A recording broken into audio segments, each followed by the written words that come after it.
Madame, Monsieur, bonjour et merci d'être avec nous pour ce JT de la QVCT. Une édition un peu spéciale puisque vous allez découvrir dans un instant les lauréats des trophées Calivi 2023. Et oui, on va partir un petit peu partout en France pour voir ces initiatives concrètes, novatrices, positives, pour rendre la vie beaucoup plus agréable, la vie au travail partout en France. Et pour cette édition un peu spéciale, j'ai le plaisir de retrouver Véronique Bouillot, directrice de l'ARACT Bretagne. Bonjour. Bonjour Loïc. Alors on va peut-être commencer par rappeler en quelques mots à nos téléspectateurs ce que veut dire QVCT et pourquoi on parle de QVCT aux entreprises. Alors, QVCT, qualité de vie et des conditions de travail. De quoi on parle? En quelques mots et idées clés. La première idée clé, c'est on parle du travail qui doit se faire dans de bonnes conditions pour un travail de qualité.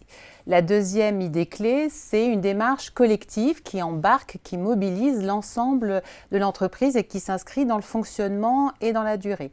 La troisième idée, ce sont des actions très concrètes du quotidien qui répondent à des enjeux de TPE, notamment en matière d'attractivité, comment je fidélise mes salariés, comment je préviens la santé au travail de mes salariés, comment aussi j'améliore la qualité de mes produits et de mes services en repensant une organisation.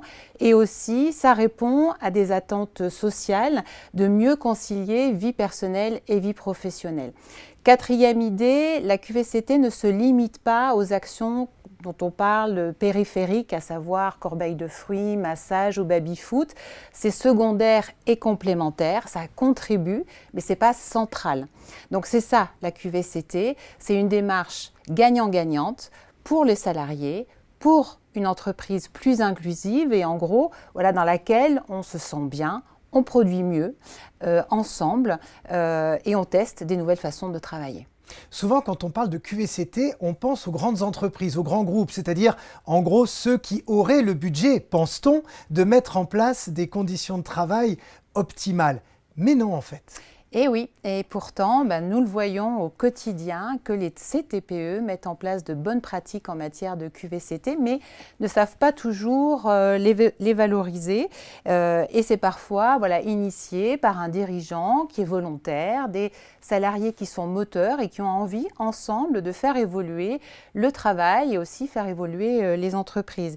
Et puis en vérité, les artisans, les commerçants, les professions libérales ont ce savoir-faire en la matière et sont porteurs de progrès social. Et on le verra tout à l'heure quand on regardera ensemble les vidéos des lauréats, la multitude d'actions mises en place, c'est très concret, c'est au quotidien et c'est ensemble que ces TPE avancent. Alors l'UDP, aux côtés des CPRIA, ont créé le trophée Calivi. C'est un moyen de faire connaître cet engagement-là.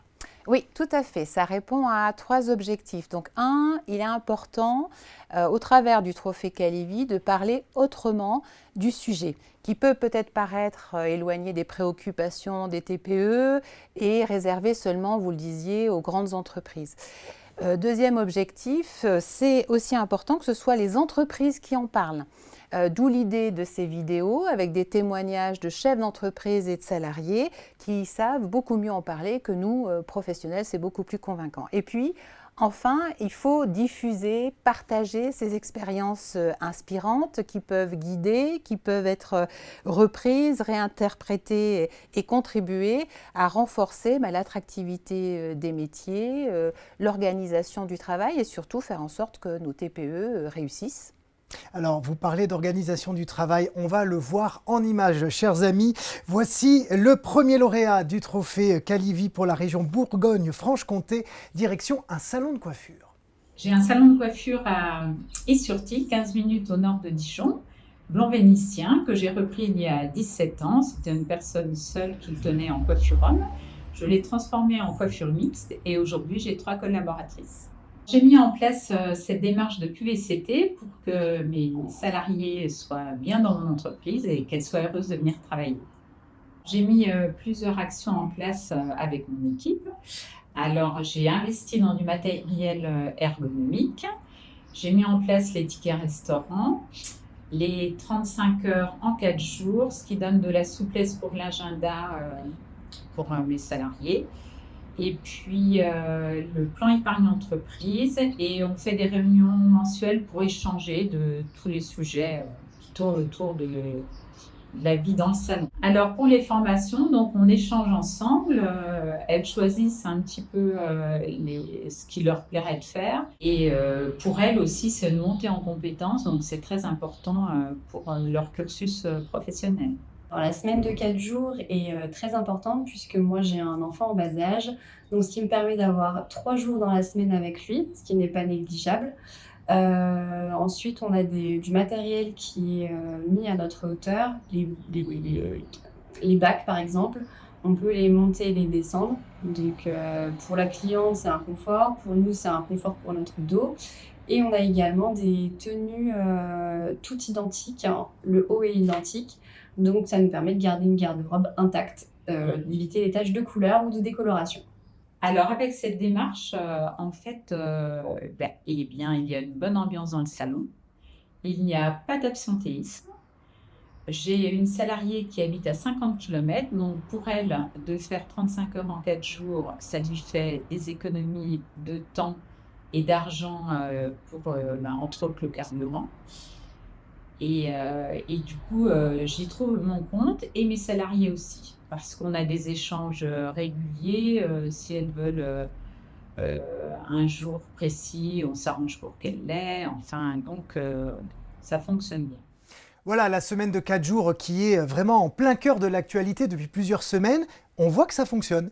Oui, tout à fait. Donc c'est une bonne illustration de ce qu'est une action en matière de qualité de vie et des conditions de travail pour justement concilier vie personnelle et vie professionnelle. On a une chef d'entreprise qui emploie des salariés de profils différents, un jeune, une femme avec un enfant et qui ont des besoins et des attentes différents. Et donc cette solution pensée ensemble, collectivement, va pouvoir satisfaire les salariés. Et puis on voit aussi d'autres initiatives de cette chef d'entreprise avec ses salariés où ils discutent dans le cadre de réunions de comment on peut améliorer son travail, adapter peut-être un matériel, un bac là notamment pour le confort du salarié et des clients, et puis comment je peux faire aussi évoluer mes salariés. Donc c'est voilà, un ensemble d'actions en faveur de la qualité de vie et des conditions de travail des salariés. Et voici une autre initiative récompensée par ce trophée Calivi. On part en Bretagne. Donc je m'appelle Julien, ça fait maintenant presque 13 ans que je tiens le City Market. Je suis arrivé un vendredi 13 juillet 2012, en plein rush, en pleine saison. À l'époque, on était deux gérants plus 2 salariés. Maintenant, on est 2 gérants plus 9 salariés. La première action et la plus simple et la plus évidente pour nous, c'est la démocratie. C'est la démocratie et l'accompagnement. La démocratie dans le sens où, en fait, dès qu'on recrute quelqu'un, c'est systématiquement à l'unanimité. On va forcément avoir une concertation sur le recrutement, même sur les augmentations, sur le placement des personnes dans le travail, dans l'équipe, etc. Ça va être aussi un choix collectif quant aux décisions du magasin, quant aux décisions d'orientation, quand on change un rayon ou des choses comme ça. C'est pas du tout, je suis pas le seul à prendre la décision, c'est systématiquement quelque chose de collectif. Parce qu'on vit au quotidien avec des personnes qui sont pas tout à fait notre famille, pas tout à fait des amis, mais pas non plus que des employés. Donc c'est des gens qu'on doit avoir plaisir à retrouver chaque matin, chaque après-midi et qui doivent avoir plaisir à nous retrouver aussi. Ça apporte la fidélisation de l'équipe. Laure qui est mon bras droit depuis maintenant 10 ans, Thomas qui est là depuis 8 ans, Camille qui est avec moi depuis maintenant 4-5 ans. Voilà, on a une équipe qui est stable. Il y a pas mal de choses, on va dire que en général on se concerte tous pour avoir l'avis de tout le monde et pour avoir une cohésion au sein de l'équipe. Personnellement, moi ça m'a fait beaucoup évoluer. Grâce au City Market, là j'ai la chance de pouvoir partir sereinement pour maintenant vivre mon aventure professionnelle. Voilà, un manager qui ne prend pas de décision tout seul. C'est ça l'avenir. Oui, c'est ça l'avenir et ce que ça témoigne, c'est ce dont on appelle le management participatif traduit dans une TPE, dans une petite entreprise qui ne s'envisage pas forcément comme dans les grandes parce qu'il y a cette proximité du chef d'entreprise avec ses salariés et surtout, voilà, toute décision est discutée, sont discutées, partagées, décidées ensemble, que ce soit sur une nouvelle mise en rayon pour valoriser tel et tel produit, que ce soit pour le recrutement d'un nouveau collaborateur ou une nouvelle organisation, tous discutent et se décident. Et l'effet bénéfique, c'est plus de cohésion d'équipe et une fidélisation des salariés. Allez, on va partir maintenant dans le Grand Est pour découvrir ce nouveau lauréat des trophées Calivi. Et voici une preuve, si tant est qu'il en fallait encore, de la richesse de nos TPE.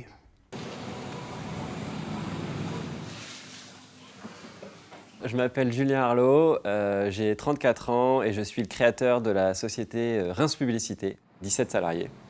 On est créateur graphique, concepteur, imprimeur, fabricant et poseur de tout support de communication.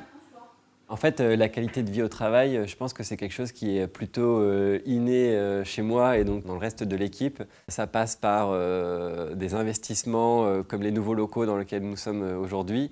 On a eu la place de pouvoir créer des espaces détente, donc une salle de sieste, une cuisine, un espace télé, canapé. Autre chose que j'ai décidé de mettre en place dans l'entreprise, c'est les entretiens individuels tous les ans, réalisés par mes soins et les responsables. Puis aussi, il y a une société externe qui vient auditer les salariés. Donc ça permet de réajuster l'ensemble et d'avoir une bonne cohésion d'équipe. L'idée chez Reims Publicité, c'était que chaque salarié puisse avoir une grande autonomie dans son travail au quotidien. Tout ça, c'est passé par le développement d'un logiciel interne qui a permis à chaque salarié d'être vraiment autonome sur ses projets. C'est passé aussi par la création de 4 pôles, 4 responsables qui permettent à chaque salarié d'avoir des référents sur qui se reposer. Tout ce qu'on a mis en œuvre depuis 9 ans, je me rends compte qu'en fait, on a réussi à créer vraiment un cocon costaud et d'avoir aussi une image de marque hyper positive. Ça n'a pas de prix. Ce qui me plaît le plus ici, c'est justement ce côté un peu familial où on se sent bien, on n'a pas peur d'être soi-même. C'est ça qui me plaît ici. Si demain on me dit que je dois partir d'ici, non. On a parlé de management participatif il y a quelques instants, mais il y a aussi le cadre de travail qui est très important, en plus bien sûr de dialoguer avec ses salariés, de faire en sorte en fait qu'on se sente bien, tout simplement. Tout à fait. Donc c'est un autre exemple, une autre illustration de ce qu'on entend par management participatif et l'importance que ça a. Comment développer l'autonomie, comment mettre en place un cadre de travail. Donc là, ici, le chef d'entreprise a investi dans des espaces de détente, de travail, pour mieux échanger ensemble. Il a aussi réorganisé avec des pôles, on l'entend, et des référents pour soutenir le travail des salariés. Voilà, un tas d'actions, effectivement, pour bien se sentir au travail. Direction pour terminer Montauban, c'est en Occitanie bien évidemment, Diez Traiteur, on va découvrir ça tout de suite. Je m'appelle Alexandre Ferrière, je suis directeur général de Diez Traiteur, une entreprise qui fête cette année ses 40 ans. Elle a été créée en 1984 par Paul Diez et avec son fils Alexandre Diez, donc on a pris la suite. On a voulu mettre en place des actions sur la qualité de vie au travail parce qu'il était important pour nous de savoir nos salariés dans de bonnes conditions. L'action la plus importante, l'action phare que je souhaiterais plus avancer aujourd'hui, c'est un référent dans l'entreprise, donc au bureau, qui est plus sur le poste RH, mais qui va s'occuper de tous les soucis du quotidien que peut avoir un salarié. La relation avec les banques, la déclaration d'impôts, tout type de démarches qu'ils ont à faire avec l'administration. Ils savent qu'à l'intérieur de l'entreprise, ils auront une oreille et surtout, on peut les accompagner. C'est un très fort investissement, la qualité de vie au travail. Il est primordial et en tout cas, je préfère faire l'impasse sur d'autres choses, mais être à l'écoute des salariés, les aider, parce qu'aujourd'hui, on le voit, nous, dans les résultats de l'entreprise, que ce soit sur leur contentement, le fait que nos salariés soient heureux chez nous, on se dit qu'on a tout gagné, quoi. Je m'appelle Stéphanie Amar. J'ai travaillé au marteau. J'étais chef d'équipe, mais au début, un petit piscine. Je n'ai pas la piscine pour articuler. Après quelques mois, ça va beaucoup mieux. Ma collègue, elle a appris à l'anitiner avec moi. Ça m'a fait tout bien. Au début, j'ai travaillé pic. Après, j'ai commandé les pièces, la crème, pocher. C'est dans les TPE et les PME que le progrès social avance le plus vite, je pense. Et oui, parce qu'on le sait tous, quand on a des petits soucis au quotidien, on est moins bien au travail. Et ce référent, effectivement, doit débloquer beaucoup de situations qui rendent bien plus heureux. Et puis, il y a cet engagement pour le handicap. Tout à fait. Donc c'est ce qui a distingué cette TPE et qui la distingue avec ce caractère innovant. D'ailleurs, le chef d'entreprise en parle en conclusion en disant que les TPE sont source d'innovation sociale. On voit bien avec la mise en place de ce référent qui est à l'écoute des besoins des salariés et puis une entreprise inclusive qui a accueilli une personne en situation de handicap et où chacun et chacune la soutiennent dans son quotidien et le travail, donc exemplaire. Ouais. Et on peut vraiment être content, je trouve, de cette nouvelle cuvée, peut-on dire, 2023, parce qu'on a des chefs d'entreprise très engagés, très conscients de la situation d'aujourd'hui. Ils sont vraiment sur l'avenir et ça fait du bien, je trouve, de voir ça. Et on va continuer à parler d'avenir, puisque effectivement, on vient de voir les 4 lauréats de l'édition 2023. Mais les trophées Calivi se déploient aussi en 2024. On va en parler tout de suite avec Marina Barbier. Bonjour. Bonjour. Secrétaire générale de l'UDP de Bretagne. Vous pouvez nous dire quelques mots de cette édition 2024 qui arrive ? Alors, une très belle édition qui s'annonce avec 7 régions qui porteront fièrement leur couleur. Donc, nous allons accueillir 2 nouvelles régions avec la région Aura et la région Normandie qui se joindront à la région Bretagne, Bourgogne-Franche-Comté, Centre-Val de Loire, Grand Est et Occitanie. Sur ces 7 régions, nous allons recevoir des candidatures de très petites entreprises, puisqu'il s'agit d'entreprises de moins de 20 salariés, des entreprises artisanales, commerces de proximité, professions libérales, qui auront un trait commun, c'est tout simplement d'avoir mis en place des actions d'amélioration de la qualité de vie et des conditions de travail ces 5 dernières années. Et s'il y a des TPE qui nous regardent et qui se disent que c'est peut-être le bon moment pour enfin mettre en valeur tout ce qu'elles ont mis en place dans leur entreprise, comment est-ce qu'elles peuvent candidater ? Alors rien de plus simple, on a pensé à un trophée qui soit accessible aux TPE, donc nous avons établi un dossier de candidature qu'ils pourront consulter sur le site www.trophée-calivi.fr. Sur ce site, ils trouveront des informations, des conseils utiles, des boîtes à outils et surtout des témoignages des entreprises lauréates des éditions précédentes pour pouvoir s'imprégner de leurs bonnes pratiques. Sur ce site, ils trouveront les informations également sur comment candidater, donc c'est du 17 juin au 1er octobre. Le dossier de candidature doit nous parvenir dans chacune de nos régions respectives. Donc à vous de jouer, valoriser vos entreprises, valoriser le travail que vous menez avec vos salariés et tenter de remporter l'un des prix, puisque c'est plus de 15 000 € de récompense pour 21 lauréats. Donc, merci beaucoup à toutes les deux pour cette belle initiative. Merci aussi de nous avoir fait partager tous ces beaux lauréats qui ont des innovations à porter et à transmettre au plus grand nombre. Et bravo, bien sûr, à vous tous et aux TPE. À très bientôt sur U2P TV, bien sûr. Bye bye.